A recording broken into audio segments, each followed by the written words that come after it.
Hey, what's up everyone? This is your Queen Salise, and welcome back to my channel. So guys, for today's vlog or for today's video ay isasama namin kayo sa aming mahabang travel. Na alam nyo yon, it's been, hindi ko matandaan, is it 4 days ago? Nung kami ay bumiyahe mula Batangas papunta dito. And ngayon, babiyahe naman kami mula dito sa Cagayan papunta ng Batangas. And talaga namang ang ginawa namin itong bakasyon na to ni Rodney ay travel. Magto 2 weeks pa lang naman ako dito sa Pilipinas. Pero talaga namang ang aming kapahingahan ay nasa sasakyan. Talagang gamit na gamit si Mark. And thank you so much kay Mark dahil talaga namang kung mapapansin nyo, may tinan nyo yung gamit ko. Basa-basa pa kasi yan, kaya din-display ko dyan. So, ayan nyo na. So, anyway guys, ayan. Kakalagpas lang namin ang bahay nila Rodney. And papunta kami ngayon sa Pangasinan. Kakalagpas. Ibig sabihin, lumagpas ka na ng bahay mo, umalis ka na. Marunong ka pa sa aking wordings. So, kakaalis lang namin ng bahay na Rodney. Bahay nila Rodney. And yun, dadaan muna kami ng Pangasinan para sunduin sila Kuya Chris at ang kanyang pamilya. Then straight to Batangas City na kami guys. Okay? And ha? Nueva Ecija pa? Ay, dadaan pa pala kami ng Nueva Ecija. Marami kaming stopover. Pero baka dumaan kami ng Isabela ba? Daan natin, hindi. Pabalik na yon. Baka. Hindi pala Isabela ang daan namin. Akala ko Isabela. So, anyway guys, later na lang again. And, yeah. Later na lang. Pero hindi ako matutulog ng medyo. Mamaya ng gabi kasi kakagising-gising lang namin. Talagang nag-recharge kami. Siya lang dapat magre-recharge. Nag-recharge na rin ako. And look, the dagat. Medyo umulan-ulan kanina, pero dahil paalis na kami, ayan, tila na. Talaga namang nakikisama ang weather. So, yeah, see you later guys. So guys, after 30 minutes, akala nyo, ang bilis lang ha. After 30 minutes, nandito na kami sa Pagudpod. And meron ditong souvenir shop. So, puntahan natin. Diba? At medyo nagkaiyakan pa kami na Rodney. Pinaiyak ako na Rodney. Pinapayak na Rodney. Papalitan ko na yan eh. Char. So, let's go! Souvenir shop ng Pagudpod. This way. Hindi ko pa ina-edit. So, guys, ito yung souvenir shop dito sa Pagudpod. So, let's go.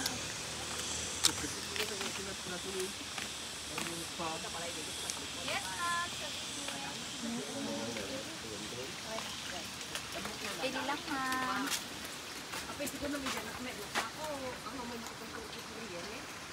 Pili lang po, ma'am. Keychain, ma'am.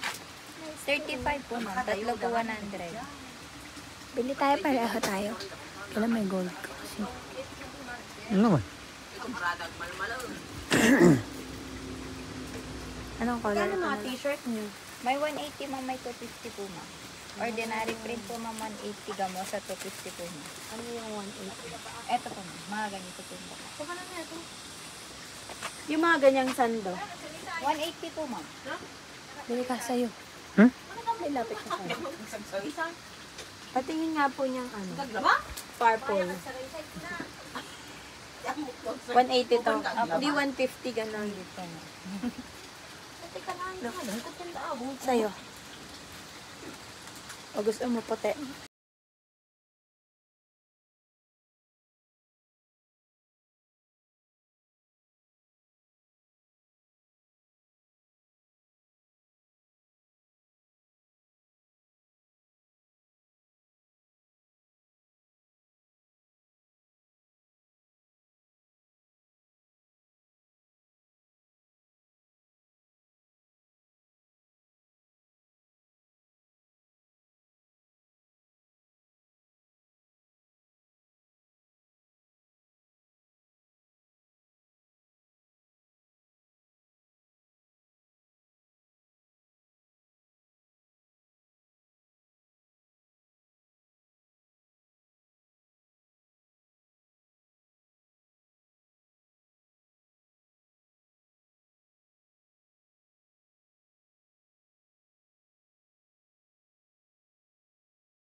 ko lang, dapat pala, di tayo sa isang bilihan lang para na-share yung may kita din naman yung iba. Diba? Hindi makita yung Patapat Bridge. Gusto ko yung pinagay. Ate, saan Patapat Bridge? Andun yung Patapat Bridge. Sige. So, babalik pa kami dito guys sa Pagudpud at saka sa windmill. Dumaan lang kami kasi papunta kami ng Batangas. Hindi pa talaga kami nakakapasyal dito para sa windmill. So, may ilan lang kami biniling pampasalubong. Kahit hindi pa kami nakapunta. Diba? Hindi ko alam kung sino binibili. Habi, bangan na yan. Ayoko dyan. No! Talaga naman. So, akin na nga yan. Tapos na kami dyan and itutuloy na namin yung biyahe namin guys. Tingnan nyo, may binili akong balisong. Ay, hindi pala. Hindi pala to balisong. Kutsilyo lang to. Kasi sa Batangas, uso yung balisong. Tapos sabi ni Rod, anong gagawin mo dyan? Pag luluko-luko ka. Ang cute lang oh, ang liit.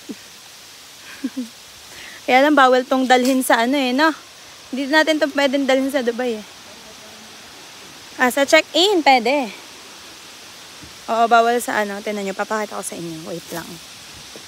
So, guys, tignan nyo ito. Diba? Ang talos niya.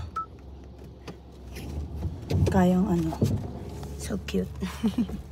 So, yun na yung mga pinamili namin para sa Batangas lang. 10. Guys, ayan yung Pagudpud. Itong mahabang way na to, guys, ay Pagudpud na. Tingnan mo yung dagat. Maganda din ang dagat dito sa Pagudpud, kaya nga din nadayo. Pero meron dito mga resort eh, diba? And ito'y Ilocos na eh. So, Angkay na Rodney ay kumbaga dulo ng Ilocos. Ay, hindi. Kumbaga Angkay na Rodney ay Cagayan Valley. Tapos, in 30 minutes, nasa Ilocos na. So, ganun lang siya kalapit sa Ilocos. Eh, sabi nga ni Sister Zelda, dulo pala kayo ng Ilocos. Ang gusto ko ditong gawin na vlog ay ano, gusto kong matutong gumawa ng empanada. Eh, may napanood ako noon na isa si Francine Diaz. Gumawa siya ng empanada sa Pagudpud. Kumbaga ready to made na. Tapos ito, siya na lang yung magtutupi. Prepare na yung lahat. Ganon. So, hanapin natin kung saan yun. Eh, nasarapan naman ako. Pinatikim na ako ni Rodney guys ng empanada. Pero pag may nadaanan kami, bibili kami para pakita ko sa inyo. So, yan.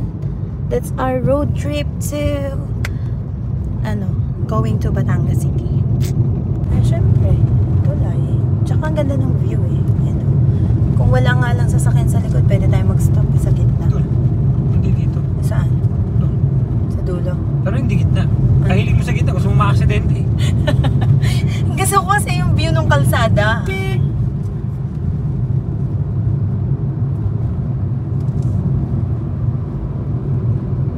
Stop over kami dito sa tulay para mag picture taking. Wala lang, kuha lang kami ng mga 1 to 2 shots. Diba? Is it enough to you? 1 to 2 shots? 1 to 200? O 1 ano? 1 to 200 shots. Welcome to Pagudpud.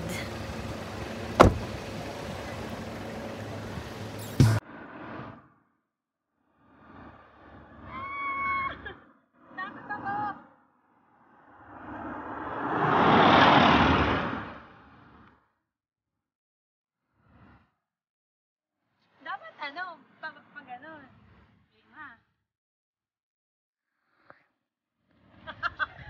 Pagbuti naman!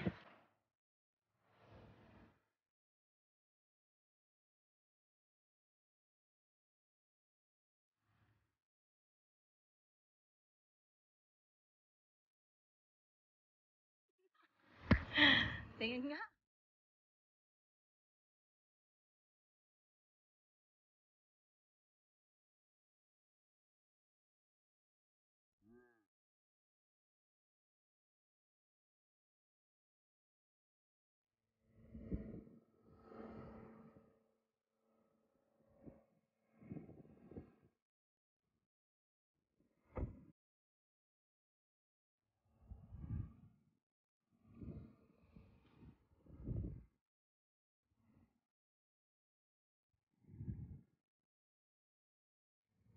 I scramble sa pagod pot. This is my first time eating scramble.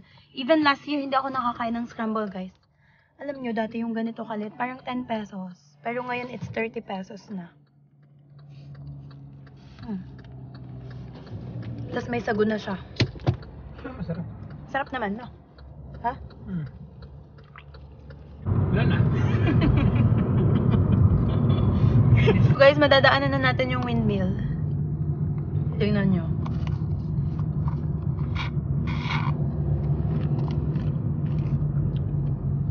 Yung windmill, look. Kita nyo? Para saan ba yan? Bakit may windmill dito sa Ilocos? Kuryente. Kuryente lang pala yan. Windmill na yan. Nagpo-produce. So, yan guys, ang windmill. Kita nyo?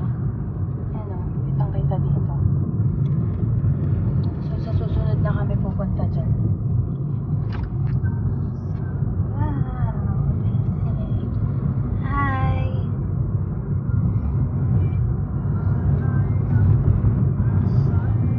Dito lang may ganyan, no? Sa Ilocos. The rest wala. Guys! Stop over! Nag-McDo lang kami para to merienda. McDonald's. Nasa Lawag na kami. Lawag ba? Lawag, Ilocos Norte.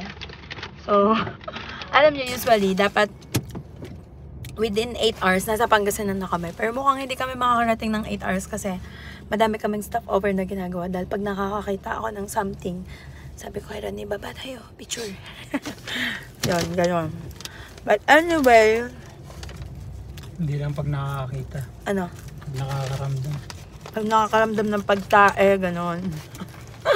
Tumae ako, dyan sa McDo. Hindi dapat kami bibili kasi busog naman ako. Natatain na ako. Ikaw dun man. Ang tagal ko sa machine. Bakit? Hindi ka marunong? Nantay ko lumabas ka dahil nasa iyo pang bayad. Wala akong dalawa. I do it intentionally. Thank you, McDo, sa pag-alaw sa akin na makitae. Mana pagtayo mo ah. Uy, ang galing ng McDo dito sa Ilocos. May bidet na.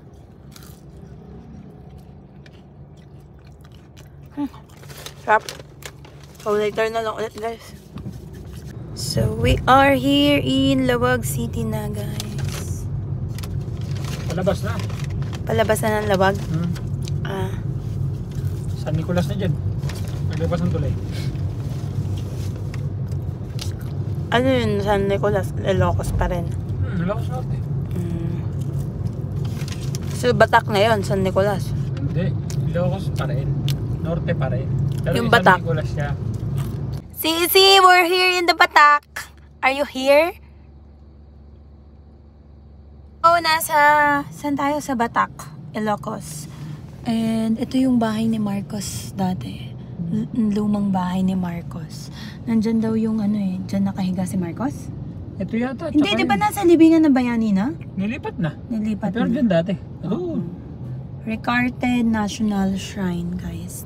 This one is the Ricarte National Shrine. Diba?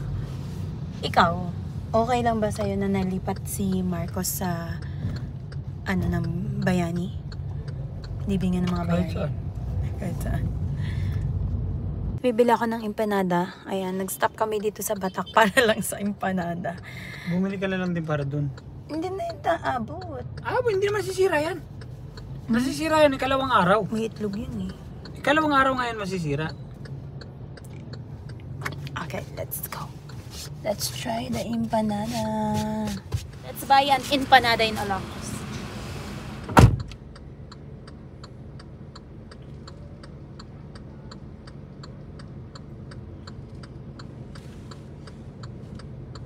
Ito yung nilulutong empanada. Tingnan natin kung paano siya ginagawa.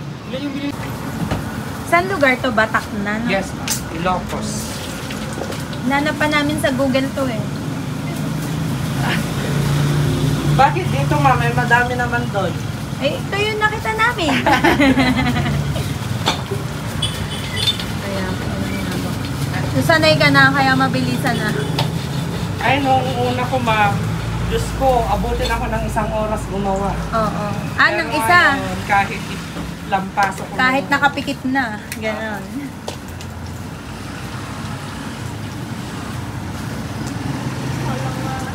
Saan gawa yung kulay orange? Rice flour. Rice flour. Yes. Rice flour lang na pure, ganon. Yes, ma'am. And food coloring. Pero kung hindi ka mausisa sa paggawa niyan, masisira siya. Oo.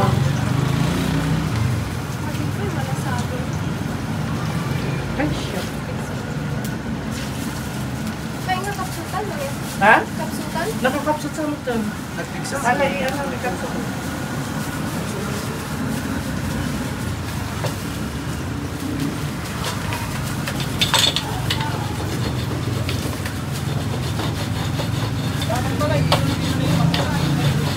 Anong patungan?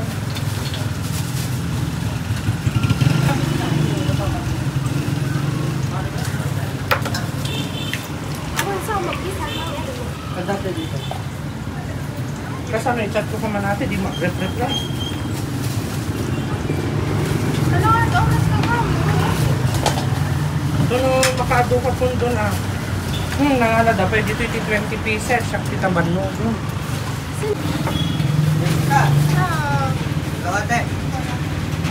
Iba ka man ang isa basi. Nasa bag mo. Kami dagyun ate. So, yung empanada, ano ba siya, Ilocos? Ilocos empanada? Yung empanada ng Ilocos, yung pinakabalat niya, gawa siya sa rice flour. Tapos, pag special, mayroong longganisa ng Ilocos, egg, and repolyo with something of sprout beans. Ano sa Tagalog yung sprout beans?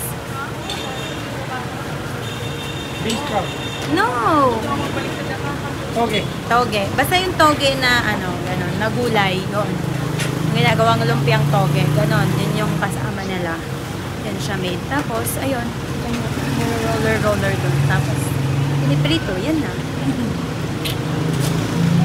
Order kami ng namin sa Batangas. Gusto ko sanang gumawa ng gano'n. Kaya lang, may mga bibili, mag-aantay. Tsaka, malayo pa kami. Saka na lang. So, cut. So, guys, ayan, nabili na natin yung empanada. Pero may free na isa siya. So, maraming salamat dito sa... Actually, walang pangalan kasi yung tindahan nila. Pero malapit sa CCTV Solar. Sa tapat ng Batak Headquarters. Ganun. Police. Provincial Police Headquarters ng Batak. So, dito ako bumili. Sobrang babait nila. And gusto ko pa sanang mag-try eh. Kaya lang biglang dumami yung bumibili nung dumating ako. Char! Ano yun? Magnetic. So, tikman na natin. Ay, mamaya-maya pala mainit pa kasi. Baka hindi ko kayanin. So, later na lang ulit guys. Let's go to Pangasinan! Madami ng stopover. My husband, too much stopover na. Let's go! Habang nagda-drive si Rodney, sabi niya, tikman ko na daw habang mainit pa. Kasi mas sarap daw to pag mainit. So, tikman na natin ang ano nga? Ilocos empanada. Or empanada ng Ilocos. So, let's go.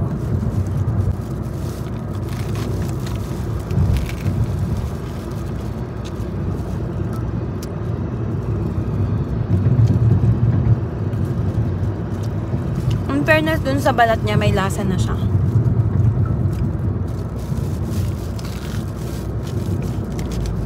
Tapos, unang kagat, hindi rin lang wrapper agad. Rice flour lang pala dapat to. Hindi pala kasaba. Nasa YouTube kasi kasaba eh. Sarap. Pero, lagyan ko siya ng ketchup. Kasi may sauce siya guys. Ketchup at saka sokang. Ang bobo ng sokang. Sokang ano ba?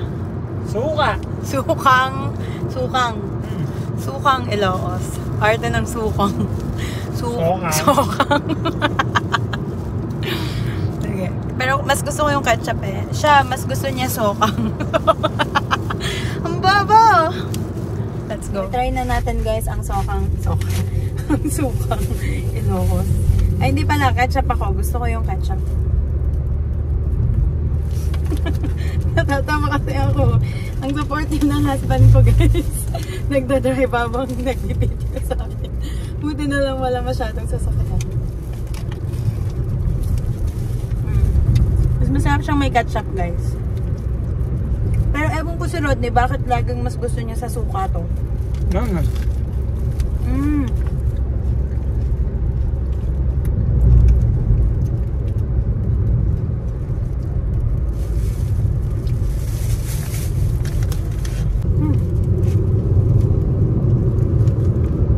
Pinagmamalaki ng Ilocos Norte ang empanada nila Merienda lang yan. na merienda. Na kung saan, mura na, marumi pa. Street food. Street food din to, diba? Merienda nga. Parang perfect. Pagkain kasi dyan na, dyan mo naman makikita yung parang lechong kawali. Ano tawag doon? Banggit. Oh, yun o, banggit. Ayun, gusto ko matikman. Some other time.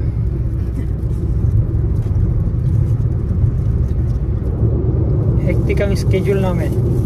Kain tayo ng ano dito, restaurant. Yung may baget. Banggit. Banggit. Bagnet. Bagnet. Binagnet. Bagnet.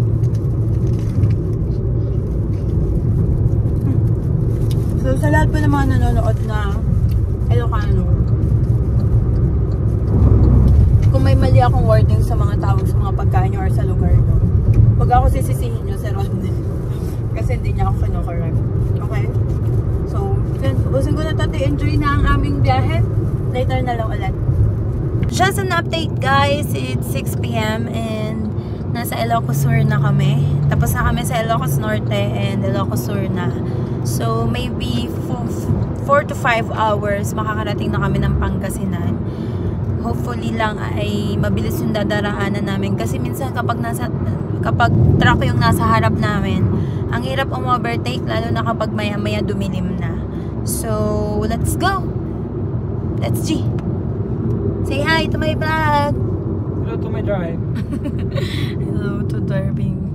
Person is driving. So guys, we are in La Union. Sa kahabaan ng La Union. San Juan La Union, something ganon. Hindi namin alam eh. But 1 hour and 30 minutes nandun na kami kila kuya. Medyo ang dami lang mga truck na dumadaan. Kaya hindi kami masyadong what do you call that?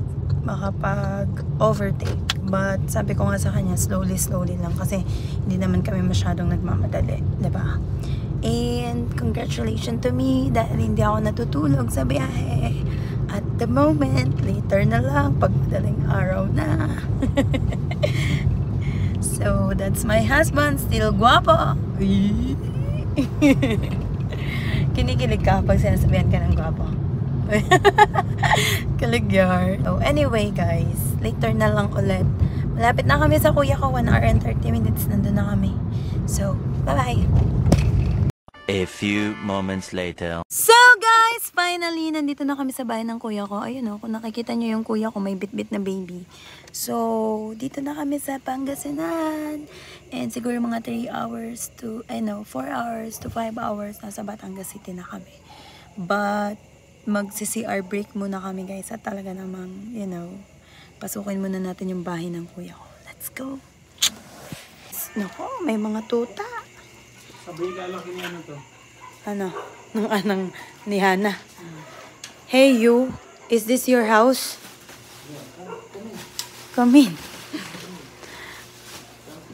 Hindi sa loob na yan kuya, i-gano mo. Pong ipaalam sa inyo na ako po'y nanganak na. Kaya ako umuwi ng Pilipinas. Ayan na.